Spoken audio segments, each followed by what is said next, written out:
Hello viewers, welcome to my YouTube channel. Here I am Pramod and I'd like to welcome all of you to another new video.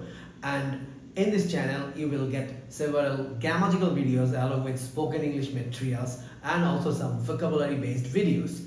So I have started a series on right forms of verb, the rules of using verbs in different situations, and this topic is one of the most important topic for the high school students and also for the SSC and HSC candidates and also those people who were sitting for any admission test or competitive exam. This video will really help you out. So I've already uploaded 3 more videos, and if you are new to channel, so please subscribe the channel so that you can get all the updates. So let's get started. So here I'm going to discuss about a rule on it's a rule of right forms of verb, and this rule deals with as if and as though. So we all know if, we also all know as, but when we use these two together it becomes as if. Similarly, we all know about though and we also obviously know about as, so when we use them together they become as though. So as if, as though, both these two are conjunctions. They connect to clauses. You just keep in your mind that as if and as though connects two different clauses. Okay, so we use them to make complex sentences where a main clause is connected with another subordinate clause. Well, here you need to keep in your mind that as if, as though, they are quite identical. So you can alternatively use them, as if and as though, and they follow the similar pattern of sentence writing. So take a look. So here you need to follow 2 methods. Method number 1, when the principal clause, if your principal clause take the verb in present tense form or V1 form or any form of the present tense. There are 4 present tenses: present indefinite, present continuous, present perfect and present perfect continuous. If the principal clause belongs to any of these 4 tenses, the second clause, that means your subordinate clause that will come after as if or as though, you will apply the form of the past. Well, you will apply the past indefinite tense. Okay, so just keep that in your mind that if the first verb belongs to present form, then your second verb will be in the past form. Okay, so it's very easy to remember. If your first verb is V1 and the second verb will be V2. Okay, so take a look at the examples. He talks.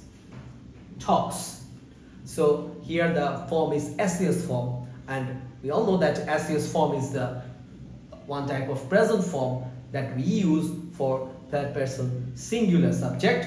So talks belongs to V1 form. As if he knew everything. As if he knew everything. So it is here you can easily see that the second verb is in the V2 form or in the past form.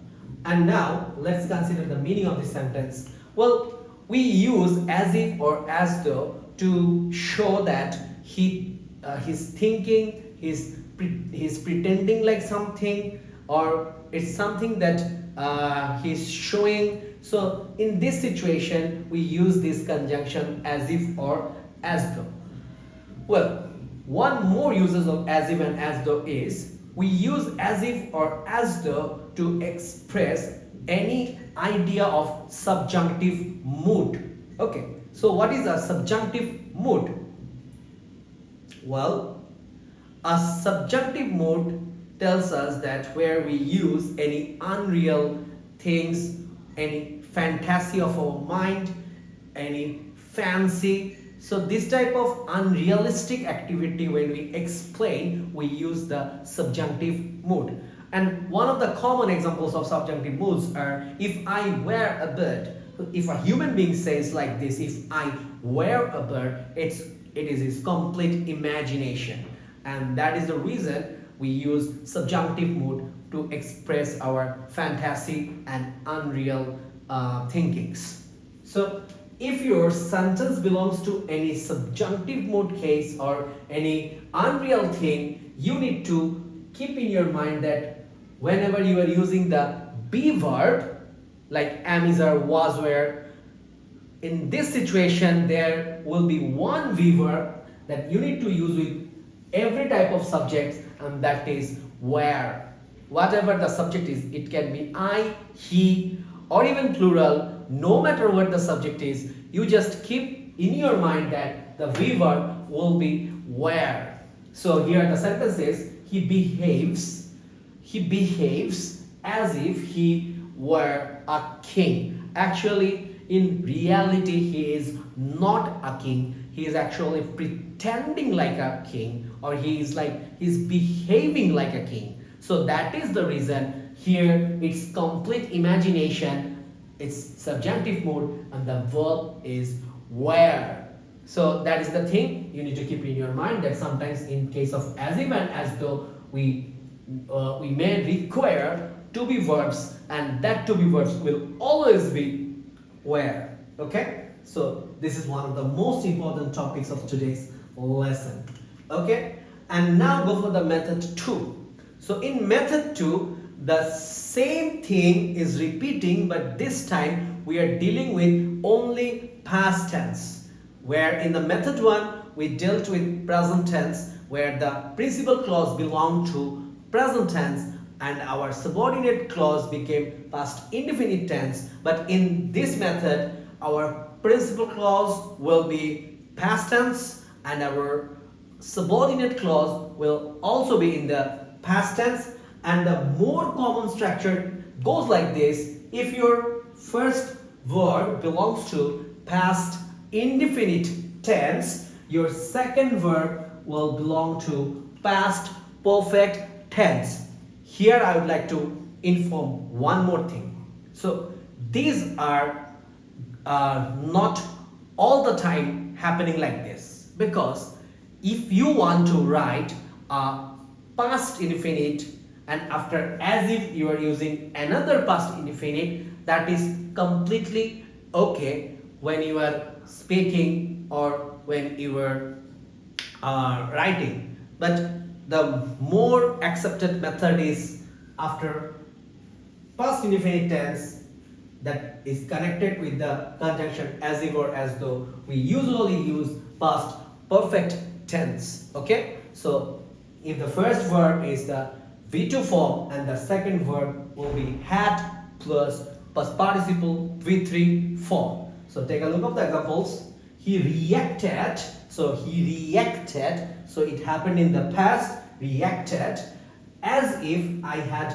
done a great offense. So he reacted as if I had done a great offense. So here we are talking about two past activities, and as we already know that if we are talking about two past activities, so the action that is close to present belongs to past indefinite tense, and action that is closer to past or more specifically spoken, that is done first, that activity belongs to past perfect tense. So here that is the reason my second verb is had done belongs to past perfect tense. Similarly, Rima argued as if she had learned everything of mathematics. So here again we are talking about two past action. So Rima argued and it happened later, and that is the reason.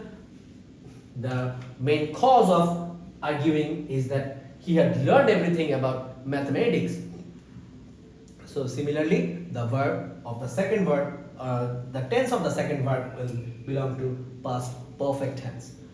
So like this you can practice sentences. And one thing, that this topic belongs to right forms of verb as well as completing sentences. for the SSC candidates and HSC candidates, you need to learn about completing rules, where some part of your sentence will be given in the question paper and the rest of it you need to write. So if the sentence belongs to as if or as though pattern, you need to follow these different structures. Otherwise, if you make any mistake in your completing sentences, then you will not get proper mark. And that is the reason, follow this method and try to create your own sentences as much as possible. So that is all for today's video. So keep watching my channel, and until then, see you next time. Take care and goodbye.